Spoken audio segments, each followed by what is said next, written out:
Good morning, everyone! Morning! Welcome back to another Sunday service online with House of Grace. It's so good to see all of you, and we pray that everyone is all well and healthy. So let's pray before we start. Dear Heavenly Father, thank you so much, Lord, for your amazing grace. Thank you, God. We believe that your perfect love is always with us, covering each one of us and protecting us.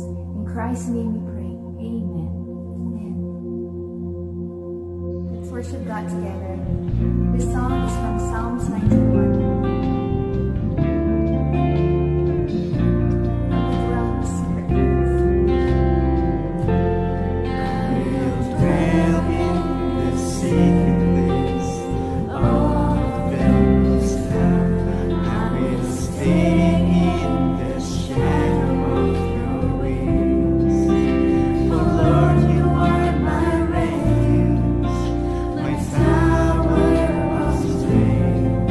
No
is your love, Lord. How great is your love.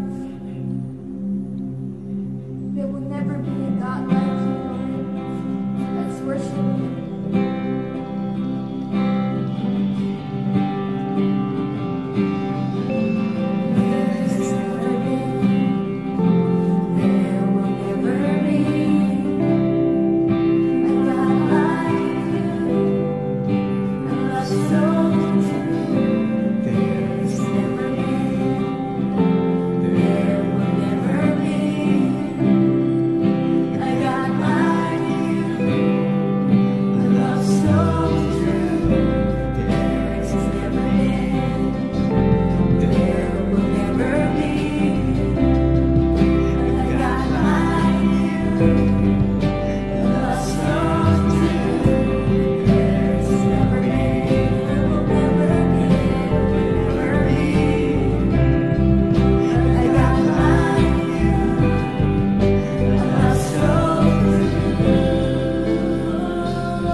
Mari kita satu dalam doa. Kita berdoa. Kami bersyukur ya Tuhan, karena Engkau begitu baik bagi kami. Kami bersyukur ya Tuhan, karena kami melihat suatu kenyataan yang pasti, bahwa Engkau sanggup memelihara kami, melindungi kami, menjaga kami, memberkati kami. Situasi apapun yang ada di sekitar kami, Engkau Tuhan yang dapat kami andalkan. Terima kasih Tuhan, kami siap menerima berkat kebenaran firman-Mu. Amin. Halo saudara-saudaraku yang kekasih dalam Tuhan, Pastor Hongki, Pastor Rosma, Pastor Ria, dan saudara-saudaraku yang ada di House of Grace. Hari ini tema yang akan saya sampaikan adalah Tuhan yang dapat diandalkan, yang terdapat di dalam Filipi 4 ayat 6. Janganlah hendaknya kamu khawatir tentang apapun juga, tetapi nyatakanlah dalam segala hal keinginanmu kepada Allah dalam doa dan permohonan dengan ucapan syukur. Surat ini adalah surat Paulus yang sangat terkenal, karena Paulus menulis surat ini, situasi dan kondisi Paulus sendiri masih dalam keadaan sulit. Paulus kita tahu pada saat itu berada dalam penjara, tetapi Paulus yakin benar akan kasih Tuhan yang Paulus layani. Paulus masih mampu memberikan kekuatan pada orang lain, sekalipun situasi sulit dan keadaan Paulus juga masih dengan demikian. Masalah kekhawatiran, ada 3 hal yang menjadi sumber kekhawatiran manusia yang paling mendasar. Yang pertama adalah kebutuhan pokok. Yang kedua adalah relasi hubungan antar sesama. Dan yang ketiga adalah masa depan. Yang pertama saya akan bahas sedikit, yaitu masalah kebutuhan pokok atau sandang, pangan, dan papan. Karena ini juga merupakan salah satu kekhawatiran manusia yang paling mendasar. 2 bulan yang lalu, saya berada di Manado, di kampung saya. Kemudian teman saya di samping mobil saya duduk di depan, dia memperlihatkan surat edaran kepada saya melalui WA. Dan surat edaran itu sedikit mengejutkan karena datangnya dari pembesar yang ada di negara kita. Yang pertama di situ disebutkan bahwa adanya pembatasan pembelian sembako. Gula pasir hanya bisa dibeli 2 kg per kakak. Kemudian beras hanya bisa dibeli 20 kg per 1 kakak. Nah, ketika kami membaca surat edaran ini, orang yang di samping saya mulai khawatir. Mulai khawatir dan mulai sedikit panik. Lalu tujuan sebenarnya dari desa Bitung harus ke Manado terpaksa berbelok sedikit dengan tujuan supermarket. Dan sampai di supermarket, rekan saya ini memborong sembako dan bagasi mobilnya itu penuh banget. Lalu saya katakan kepada teman saya, kok kenapa harus begini? Dia bilang, kalau kita mengalami kesulitan sembako, nanti repot.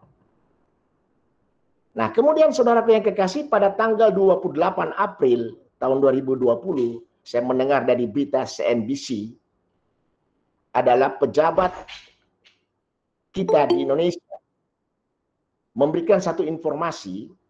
Yang pertama bahwa beras sudah terjadi defisit di 7 provinsi, jagung sudah terjadi defisit stok di 11 provinsi, gula pasir sudah terjadi defisit stok di 30 provinsi, bawang putih sudah terjadi defisit stok di 31 provinsi, dan cabai besar 23 provinsi sudah terjadi defisit.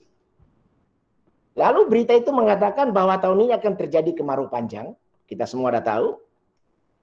Dan dia menganjurkan bahwa para pengambil kebijakan hitung baik-baik kebutuhan pangan nasional. Jangan sampai terjadi kelangkaan di masyarakat. Sebagian orang menambah panik. Waduh, bagaimana kalau kebutuhan pangan mulai langka?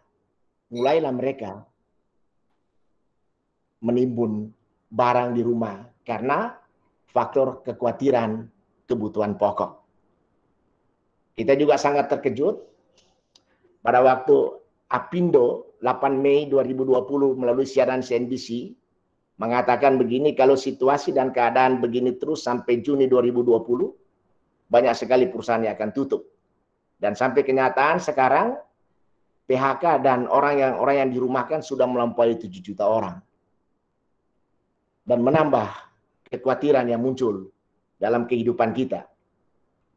Tetapi saudaraku yang kekasih, Tuhan Yesus juga pernah berada pada situasi atau keadaan sulit pada saat itu. Karena apa? Karena orang-orang yang ada di sekitar Yesus adalah orang-orang yang punya motivasi pribadi, yang mengejar dan mengharapkan kemapanan dan kenyamanan hidup. Mereka salah kaprah tentang kedatangan Mesias. Mereka berpikir bahwa Mesias adalah milik nasionalis Yahudi yang akan membawa kemakmuran dan kejayaan bangsa Israel. Coba kita baca yang tadi kebutuhan pokok, yaitu Lukas pasal 9 ayat 58. Yesus berkata kepadanya, serigala mempunyai liang dan burung mempunyai sarang, tetapi anak manusia tidak mempunyai tempat untuk meletakkan kepalanya. Sebenarnya kalau kita lihat posisi keadaan ayat ini, orang yang paling khawatir adalah Yesus. Dalam bahasa sehari-hari, bisa saja saya terjemahkan begini. Kalian mau ikut aku? Bantal kepala aja tak punya. Apalagi sembako. Sahabat-sahabatku orang-orang sakit, orang miskin. Bukan kelompok intelektual. Nah, loh, kalau udah begini, bagaimana? Nah,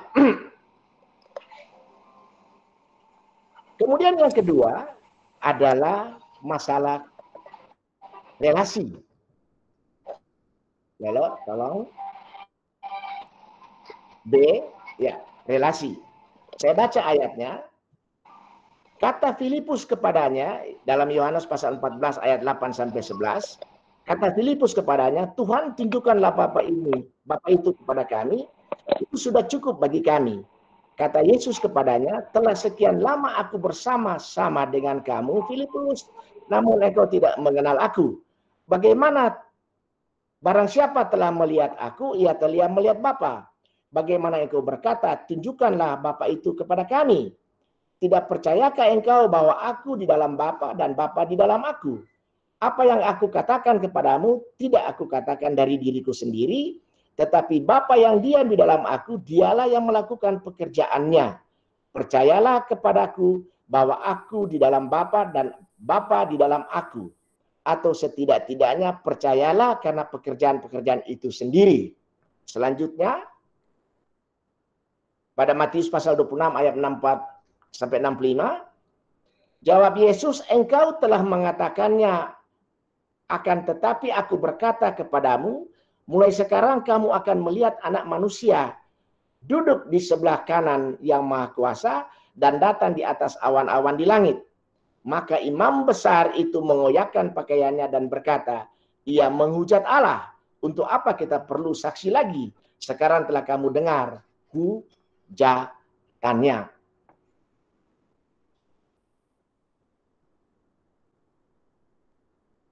Manusia adalah makhluk sosial. Tidak terpisah dari hubungan sesama. Adanya relasi dan interaksi sesama. Situasi dan kondisi saat ini membuat hubungan antar sesama manusia terasa renggang. Berkurangnya kehangatan hubungan emosional. Dan kalau kita dengar yang begitu sering dikatakan bahwa physical distances bukan lagi 2 meter, tetapi berkilometer. Karena berhubungan hanya bisa melalui telepon, WA atau Zoom. Saya pernah seminggu yang lalu kedatangan di rumah seorang kawan, seorang sahabat yang sangat dekat, tetapi dia tidak bisa masuk ke dalam rumah. Dan kita hanya berbicara jarak jauh, kira-kira jaraknya ada sekitar 4 sampai 6 meter. Dan terasa sekali bahwa kehangatan hubungan itu mulai ada sesuatu yang hilang. Nah, saudaraku yang kekasih, di sini saya melihat bahwa sifat dasar manusia sebagai makhluk sosial mulai sedikit terancam. Relasi interaksi sesama manusia terjadi jarak. Kehangatan hubungan emosional terasa jauh. Sebagai orang timur, hubungan kehangatan kekeluargaan adalah yang paling mendasar. Tetapi semuanya secara perlahan-lahan terasa jauh. Teman, sahabat, saudara, maupun keluarga. Relasi, hubungan, kehangatan, kekeluargaan sedikit terganggu. Mungkin sekalipun sudah berpuluh-puluh tahun kekeluargaan itu terbangun. Tetapi saudaraku yang kekasih, situasi dan keadaan seperti ini, Tuhan Yesus juga pernah mengalami keadaan atau situasi sulit. Yang tadi kita baca, pada Yohanes 14 ayat 8 sampai 11, dan Matius 26 ayat 64 sampai 67, yaitu ketika Yesus berkata, kalau engkau sudah melihat aku, engkau sudah melihat Bapa di surga. Karena Bapa dan aku adalah satu. Apa yang terjadi?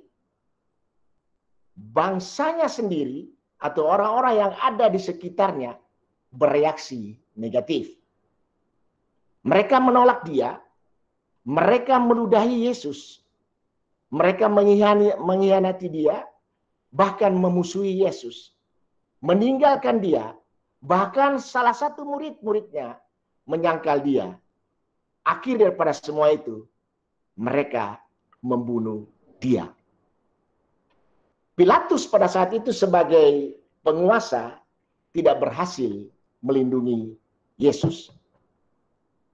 Relasi, hubungan, dan kehangatan terganggu. Bahkan dapat saya katakan terguncang. Mungkin kehangatan sudah terbangun pada waktu itu ketika Yesus mulai melayani. Sudah berlangsung 3 tahun sebelumnya. Dan kalau kita lihat peristiwa sebelumnya, ketika sebelum Yesus naik ke kayu salib atau sebelum dia diadili, Yesus dalam perjalanan ke Yerusalem, ketika Yesus sampai di Yerusalem, begitu banyak orang-orang mengeluh-elukan Yesus, termasuk murid-muridnya. Hosana, Hosana, Hosana, terpujilah dia yang datang atas nama Allah. Tetapi di hadapan Pilatus situasinya berbeda. Orang-orang yang sama, yang tadi mengeluh-elukan Yesus, Hosana, Hosana, terpujilah dia, berada di tengah-tengah kebanyakan orang yang di hadapan Pilatus mengatakan, salibkan Yesus, bebaskan Barabas. Orang-orang yang tadi itu, pada waktu perjalanan ke Yerusalem, mereka mengeluh-elukan Yesus. Sekarang dalam situasinya sudah berubah, mereka berkata, salibkan dia. Apa yang saya dapat dan saya temukan di sini, terjadi hilangnya kehangatan hubungan relasi sebagai makhluk sosial. Saudaraku yang kekasih, ini dapat saya katakan sedih rasanya. Kemudian hal yang ketiga yaitu C, yaitu masa depan. Masa depan. Kita semua umat manusia selalu kita berbicara tentang masa depan. Karena ini juga merupakan salah satu pokok dasar daripada kebutuhan manusia. Yang tadi adalah bahan pokok, yang kedua adalah relasi sebagai makhluk sosial, yang ketiga adalah masa depan. Nah, saudaraku yang kekasih, kita baca bersama Matius pasal 27 ayat 28 sampai 31. Mereka menanggalkan pakaiannya dan mengenakan jubah ungu kepadanya. Mereka menganyam sebuah mahkota duri dan menaruhnya di atas kepalanya. Lalu memberikan dia sebatang bulu di tangannya. Kemudian mereka berlutut di hadapannya dan mengolok-olok dia, katanya, salam hai Raja orang Yahudi. Mereka meludahinya dan mengambil bulu itu dan memukulkannya ke kepalanya. Sesudah mengolok-olok dia, mereka menanggalkan jubah itu daripadanya dan mengenakan pula pakaiannya kepadanya. Kemudian mereka membawa dia keluar untuk disalibkan.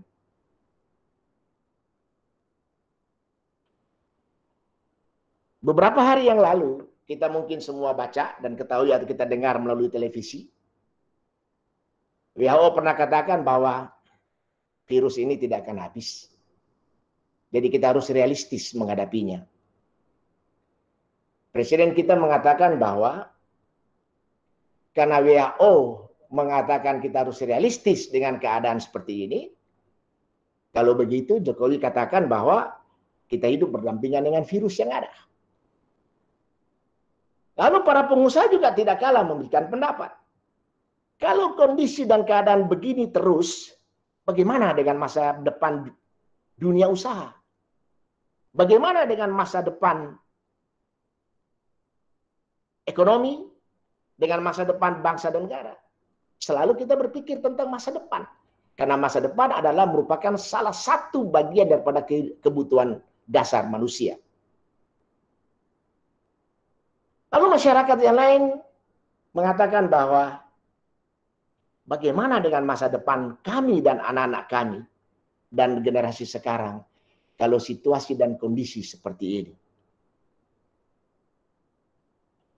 Saudara yang kekasih, kondisi dan situasi seperti ini, saya juga melihat bahwa Tuhan Yesus pernah mengalaminya seperti ini. Tetapi yang saya jumpai adalah Yesus tidak berada pada posisi kekhawatiran.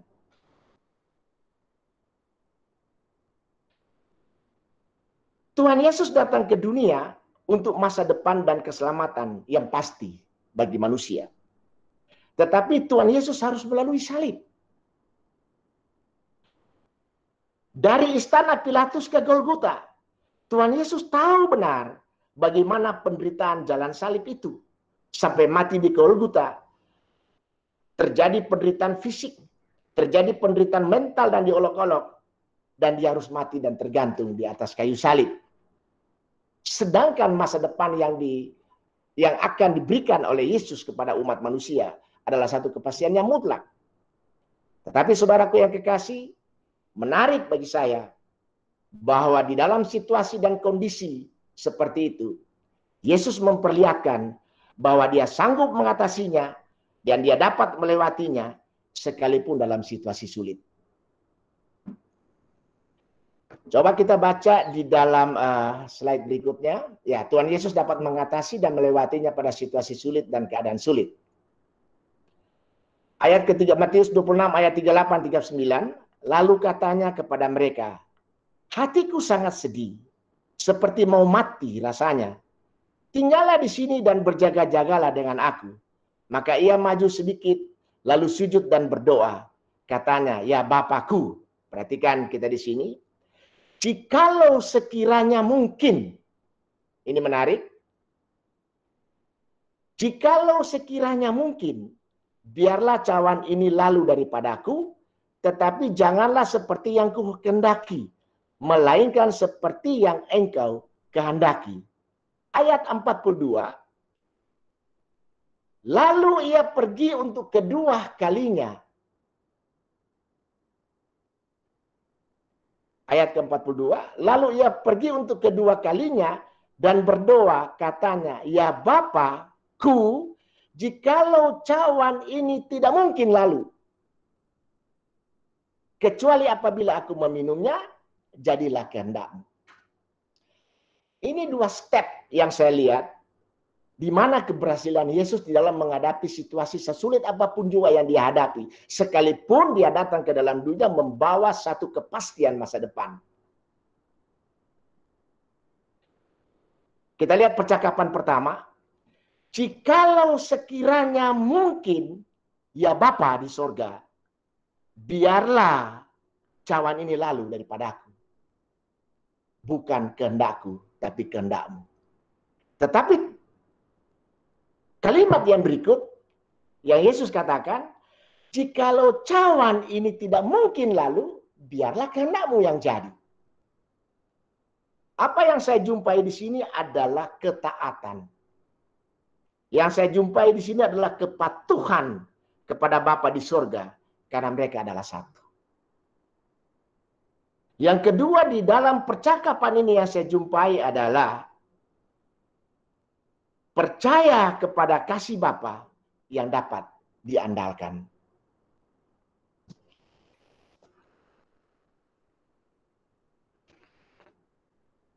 Saudaraku yang kekasih, ada dua pribadi yang sangat kuat sekali dalam perjanjian lama yang bisa memberikan contoh kepada kita bagaimana mereka melewati keadaan pada situasi sulit. Yang pertama adalah Habakuk. Habakuk pasal 1 ayat 2 sampai yang keempat. Habakuk di sini berada pada satu pergumulan dan sangat menarik sekali. Ayat yang kedua dia berkata begini, berapa lama lagi Tuhan aku berteriak, tetapi tidak kau dengar. Aku berseru kepadamu penindasan, tetapi tidak kau tolong. Mengapa engkau memperlihatkan kepada aku kejahatan, sehingga aku memandang kelaliman? Ya aniaya dan kekerasan ada di depan mataku. Perbantahan dan pertikaian terjadi. Itulah sebabnya hukum kehilangan kekuatannya dan tidak pernah muncul keadilan. Sebab orang fasik mengepung orang benar. Itulah sebabnya keadilan muncul terbalik. Saya baca yang kedua, digabung saja. Ya, pasal yang ketiga ayat 2. Tuhan, ini perkataan Habakuk, telah kudengar kabar tentang engkau dan pekerjaanmu ya Tuhan. Kutakuti, hidupkanlah itu dalam lintasan tahun. Yang berikut Habakuk pasal 3 ayat 17 sampai 19. Ayat 17. Sekalipun pohon ara tidak berbunga, pohon anggur tidak berbuah, hasil pohon zaitun mengecewakan, sekalipun ladang-ladang tidak menghasilkan bahan makanan, kambing domba terhalau dari kurungan, dan tidak ada lembu sapi dalam kandang. Namun aku akan bersorak-sorai dalam Tuhan, beria-ria dalam Allah yang menyelamatkan aku. Allah Tuhanku, itulah kekuatanku. Ia membuat kakiku seperti kaki rusa. Ia membiarkan aku berjejak di bukit-bukitku. Saudaraku yang kekasih, kalau saya melihat bahwa situasi dan keadaan atau kondisi Nabi Habakuk pada saat itu berada di dalam ketegangan. Berada di dalam ketegangan. Yang pertama pada pasal 1 ayat 2 sampai 4, Nabi Habakuk tidak dapat menerima bangsa Kasdim adalah bangsa kafir yang menjajah bangsa Israel sebagai umat Allah. Bisa dapat saya katakan sepertinya ada satu komplain daripada Habakuk. Seruannya dia berkata begini, mengapa bangsa kafir harus menjajah orang benar? Mengapa bangsa kafir harus menjajah umat Allah? Mana bisa ini harus terjadi pada umat Allah? Situasi dan keadaan dan ketegangan yang dihadapi oleh Habakuk, ini yang muncul pertanyaannya kepada Tuhan. Mengapa ini harus terjadi pada umat Allah? Dan kenapa ini harus berlangsung? Dan kenapa? Dan kenapa? Dan kenapa? Kita lihat pada Habakuk pasal yang ketiga ayat 2. Ini juga tidak kalah menarik. Tuhan telah kudengar kabar tentang engkau dan pekerjaanmu ya Tuhan. Kutakuti. Hidupkanlah itu dalam lintasan tahun. Saudaraku yang kekasih, Nabi Habakuk seakan-akan sepertinya mau mengingatkan kepada Tuhan bahwa Tuhan, aku sudah mendengar siapa engkau. Engkau adalah Tuhan Maha Pencipta. Aku sudah mendengar tentang engkau. Engkau adalah Allah yang berdaulat atas dunia ini. Aku sudah dengar tentang engkau adalah yang dahsyat. Yang memimpin bangsa Israel. Engkau adalah Allah yang dahsyat yang berkuasa atas muka bumi ini. Tetapi pertanyaanku ya Tuhan, mengapa ini harus terjadi? Aku ingin bertanya, kenapa Tuhan engkau belum bertindak? Sepertinya engkau mengulur-ulur waktu. Sepertinya engkau mengulur-ulur waktu. Kalau saya bisa memberikan terjemahan bebas. Karena ya Tuhan, kelaliman terjadi. Penindasan atas bangsa kafir yang tidak percaya kepada Tuhan, kepada bangsa umat Allah. Ketidakadilan terjadi. Yang terakhir dia katakan apa? Tuhan, berapa lama lagi kami harus menunggu situasi dan kondisi seperti ini? Tapi saudara yang kekasih, di dalam pergumulan, di dalam ketegangan seorang Nabi Habakuk menghadapi situasi dan kondisi pada saat itu, yang di dalam hatinya dia tidak bisa terima. Karena penjajahan bangsa, penjajahan orang asing, orang kafir terhadap bangsa pilihan Allah. Tapi pada Habakuk yang ketiga, ayat 17 sampai 19, disinilah kuncinya.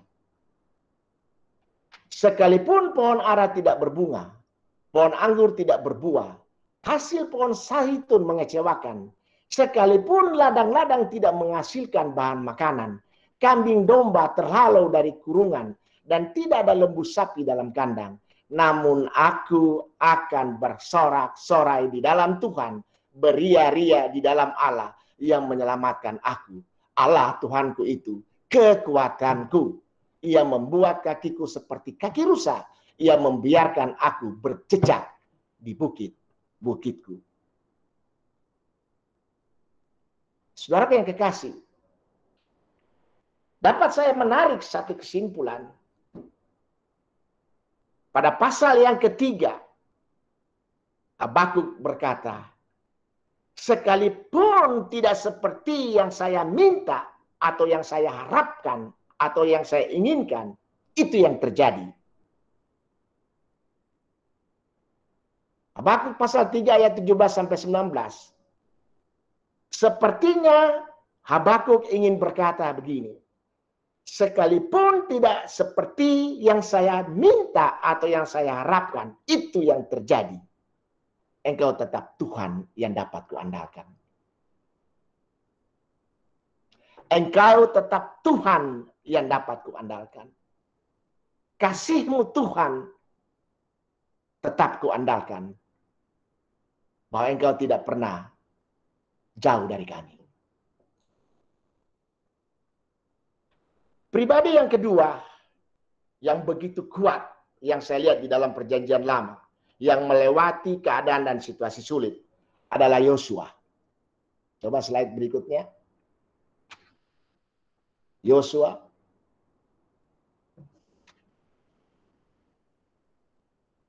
Yosua pasal 24 ayat 14-15.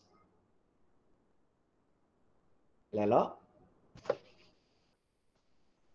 Oke, saya akan bacakan saja. Oke. Yosua pasal 24 ayat 14-15.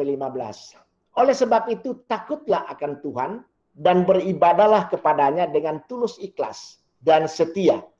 Jauhkanlah Allah yang kepadanya nenek moyangmu telah beribadah di seberang sungai Efrat dan di Mesir. Dan beribadahlah kepada Tuhan. Tetapi jika kamu anggap tidak baik untuk beribadah kepada Tuhan, pilihlah pada hari ini kepada siapa kamu akan beribadah. Allah yang kepada nenek moyangmu beribadah di seberang sungai Efrat, atau Allah orang Amori yang negerinya kamu diami ini. Tetapi aku, Yosua, dan seisi rumahku, kami akan tetap beribadah kepada Tuhan. Kalau saya lihat ini adalah merupakan satu deklarasi. Seperti yang saya kutip sering dipakai oleh Pastor Hongki, yaitu deklarasi. Ini adalah satu deklarasi perpisahan Yosua. Karena usia sudah lanjut. Yosua berpikir bahwa sebentar lagi dia akan dipanggil oleh Tuhan untuk kembali ke pangkuan bapaknya. Situasi dan keadaan sulit Yosua harus memilih ketika berhadapan dengan mayoritas bangsa Israel yang telah menyembah berhala. Yosua adalah saksi hidup tentang kasih dan kedahsyatan Tuhan. Bagaimana Yosua melihat Tuhan Sang Pencipta itu membawa bangsa Israel keluar dari Mesir masuk ke tanah Kanaan. Bagaimana Yosua mengalami dan melihat pimpinan dan kedahsyatan Allah yang begitu hebat menuntun bangsa Israel dalam perjalanan di padang gurun sampai ke tanah Kanaan.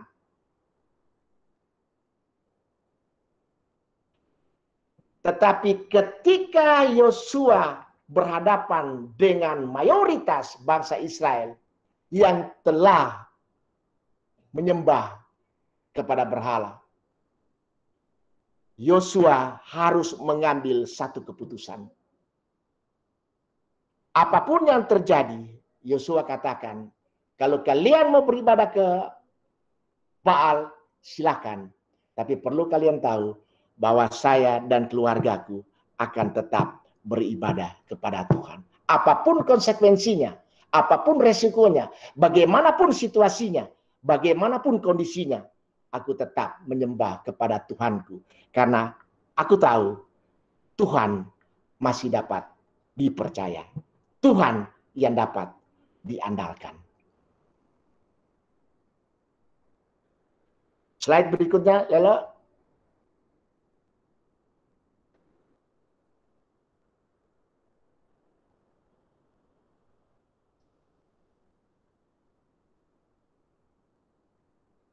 Slide berikutnya.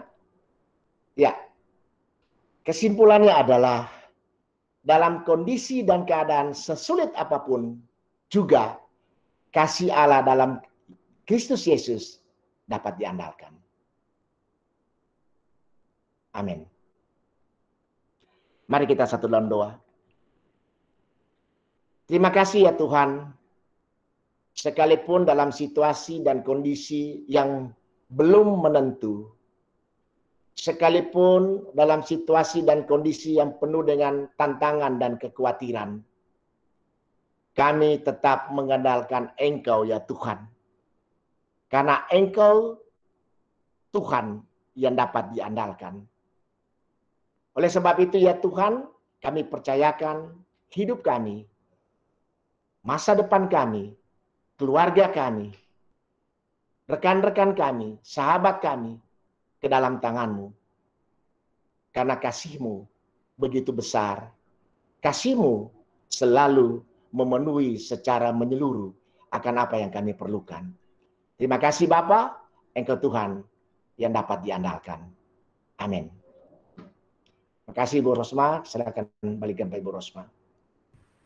Iya, kita sekarang terima kasih Pak John untuk khotbahnya luar biasa dan itu memberikan kita semangat ya untuk menghadapi situasi dan masalah COVID ini.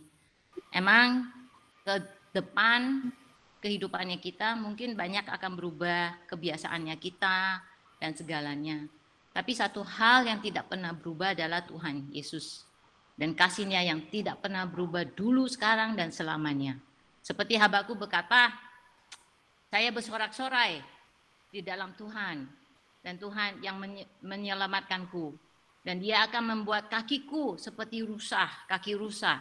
Dan biar saya bisa menginjak bukit-bukit. Jadi kalau kita balik lagi, ke depannya gimana? Ya pasti ada banyak tantangan. Dan yang kita akan hadapi, kebiasaannya kita mungkin akan berubah. Tapi satu hal yang kita tahu, kasih Tuhan tidak pernah berubah, kesetiaannya Tuhan tidak pernah berubah, dan Dia selalu akan membawa kita seperti Dia membawa Habakuk lewat semuanya, sampai Habakuk bisa berkata, saya bersorak-sorai, karena saya bisa injak bukit-bukit lagi.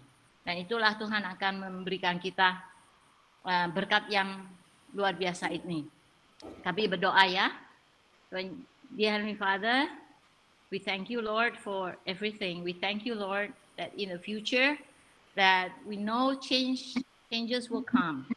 The way we live our life, our lifestyles, the way we work, the way we socialize, the way we face the new world, it will be a different territory. It will be a place where we've never gone through. But one thing we know, that you are always before us, you are always with us, that we are always being led by you, Lord.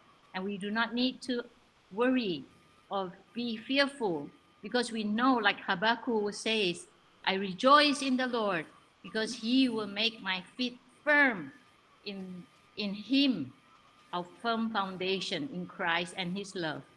Yes, challenges will come. Things will be different. The way we live might be different. The way we interact, the way we reach out, the way we work, changes will come. But we know that God will help us to adapt the things, to adapt to the world, to the new world, to adapt to the new ways, to adapt to everything, Lord.